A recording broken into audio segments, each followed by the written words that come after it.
बात कर ली थी दृश्य प्रकाश के जो 7 रंग होते हैं, उन 7 रंगों के समूह को हम क्या कहते हैं? स्पेक्ट्रम कहते हैं। इस स्पेक्ट्रम में 7 रंगों का जो क्रम है उसमें सबसे पहले जो रंग आता है वो आता है बैंगनी। और बैंगनी रंग की जो तरंग दैर्घ्य होती है वो लगभग होती है 3500 एंगस्ट्रॉम, और जो लाल रंग होता है उसकी तरंग दैर्घ्य होती है 8000 एंगस्ट्रॉम। आपने देखा होगा कि जितने भी खतरे के निशान जो बनाए जाते हैं वो लाल रंग के बनाए जाते हैं। क्यों बनाए जाते हैं वो लाल रंग के? क्योंकि लाल रंग जो होता है वो आपको दूर से भी दिखाई दे जाता है। उसके पीछे का कारण यह है क्योंकि लाल रंग की तरंग दैर्घ्य सबसे ज्यादा होती है, इसलिए दूर से दिखाई देता है। इसके अलावा हमने ये जाना कि जो स्कूल बसों का रंग जो येलो होता है, पीला होता है, वो क्यों होता है? क्योंकि हम ये मानते हैं कि इन दृश्य प्रकाश के अंदर जो येलो रंग होता है, जो पीला रंग होता है, वो मध्यमान रंग होता है। क्योंकि इन बैंगनी और लाल के बीच में जो रंग आ रहा है वो आ रहा है पीला। तो पीला रंग आंखों के लिए भी अच्छा होता है और ये दूर से भी दिखाई दे जाता है। इसलिए स्कूल बसों का रंग हम कौन से रंग लेते हैं? येलो लेते हैं। ठीक है, ये दृश्य प्रकाश का एक स्पेक्ट्रम था।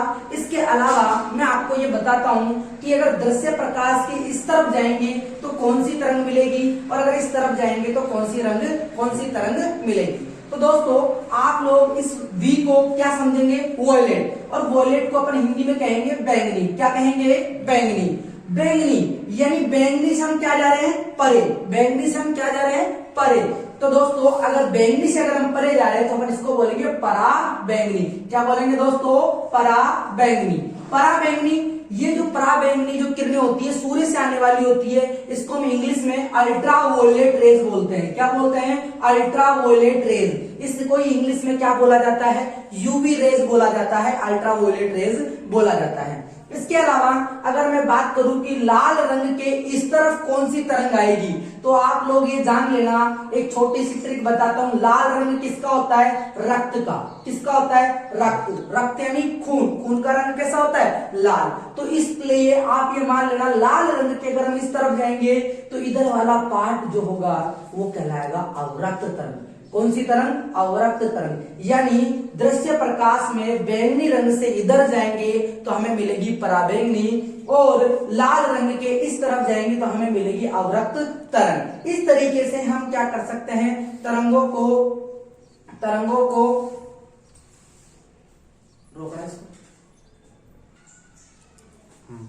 तो अवरक्त तरंग, इस तरीके से हमने जाना कि दृश्य प्रकाश के अलावा भी बहुत सारी तरंगे प्रकाश के रूप में यहाँ सूर्य से पृथ्वी पर आती है। सूर्य से किस पे आती है? पृथ्वी पर। इस दृश्य प्रकाश की वजह से तो हम क्या कर सकते हैं?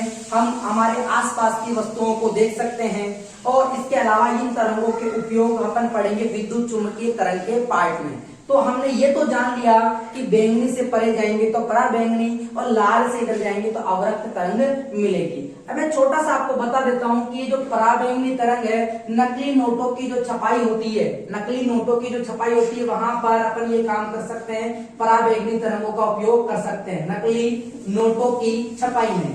नकली नोटों की छपाई में, ठीक है। इसके अलावा इनके जो भी उपयोग होंगे वो हम अलग से विद्युत चुम्बकीय तरंग वाले पार्ट में पढ़ेंगे। तो यहां तक आप लोगों को यह बात समझ में आई होगी कि दृश्य प्रकाश के अंदर 7 रंग होते हैं, जैसा कि इंद्रधनुष में भी 7 रंग होते हैं। तो इन 7 रंगों का जो क्रम है उसे क्या कहते हैं? उसे हम स्पेक्ट्रम कहते हैं। क्या कहते हैं? स्पेक्ट्रम कहते हैं। और इनकी जो तरंग दैर्घ्य होती है वो 3500 एंगस्ट्रॉम से लेकर 8000 एंगस्ट्रॉम तक होती है। यानी इसकी रेंज 3500 से 8000 या फिर आप 7800 भी आप कई किताबों में देखते हो तो आपको वो भी मिलेगा।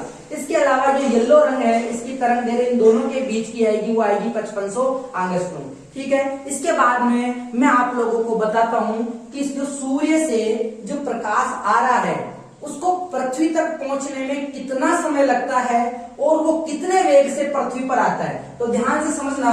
देखिए, सूर्य से आने वाला जो प्रकाश है, अब आप ये जानते होंगे कि पृथ्वी पर सूर्य का प्रकाश कितनी जल्दी पहुंच जाता है, और हम ये भी जानते हैं कि पृथ्वी और सूर्य के बीच में बहुत करोड़ों मिलियन दूरी, किलोमीटर में दूरी है। तो इसका मतलब प्रकाश की जो स्पीड होगी वो बहुत तेज होगी, बहुत ज्यादा होगी। तो वो कितनी होती है ये एग्जाम में पूछा जाता है। तो ध्यान से समझना। जैसे कि मैं ये कहूं कि ये जो सन है, क्या है? सन, सूर्य, और यहाँ है पृथ्वी। यहाँ क्या है? पृथ्वी। तो सूर्य और पृथ्वी के बीच में लाखों किलोमीटर दूरी है। तो इसके बीच में जब सूर्य से प्रकाश की किरणें आती है तो वो एक माध्यम से होकर गुजरती है, उस माध्यम को हम कहते हैं निर्वात। क्या कहते हैं? निर्वात। अरे इस निर्वात का मतलब क्या है, आपको मैं सिंपल शब्दों में समझा देता हूं। निर्वात का मतलब है, नी का मतलब है नहीं, नी का मतलब क्या है? नहीं, और वात का मतलब है वायु, यानी ऐसी जगह जहां पर वायु नहीं होती, उसे हम क्या कहते हैं? निर्वात कहते हैं। क्या कहते हैं दोस्तों? निर्वात कहते हैं। तो निर्वात जो है ऐसी जगह है जहां पर आपको वायु नहीं मिलेगी, तो सन के आसपास कोई भी वायु नहीं होती है। इसको हम उत्पन्न भी कर सकते हैं, निर्वात को हम उत्पन्न भी कर सकते हैं, लेकिन जो निर्वात आपको देख रहे हैं, जो अपन मानते हैं, वो सूर्य के आसपास मानते हैं। तो इस निर्वात के अंदर प्रकाश का जो वेग होता है वो सबसे अधिकतम होता है, सबसे तेज होता है, और वो कितना होता है उसके बारे में जानते हैं। प्रकाश का वेग, प्रकाश का वेग जो होता है वो होता है 3 लाख किलोमीटर, 3 लाख किलोमीटर पर सेकंड। इसका मतलब आप क्या समझ रहे होंगे? इसका मतलब आप ये समझ रहे हो कि एक सेकंड के अंदर, कितने सेकंड के अंदर? एक सेकंड के अंदर प्रकाश जो है वो 3 लाख किलोमीटर की दूरी तय कर रहा है। कितनी तय कर रहा है? 3 लाख किलोमीटर की। अगर मान लीजिए एग्जाम में 3 लाख किलोमीटर लिखा हुआ नहीं आए, तो मान लीजिए अगर ऐसा लिखा हुआ है 3 गुणा 10 की घात 8 मीटर बटा सेकंड, तो वो भी आपका आंसर सही होगा। 3 गुणा 10 की घात 8, यानी किलोमीटर में कितने जीरो? 3 जीरो। लाख में कितने जीरो? 5 जीरो। 5 और 3 कितने हो गए? 8। तो यानी हम घात के रूप में कितना ले सकते हैं? 10 की घात 8। तो 3 गुणा 10 की घात 8 मीटर बटा सेकंड, ये भी प्रकाश का वेग होता है।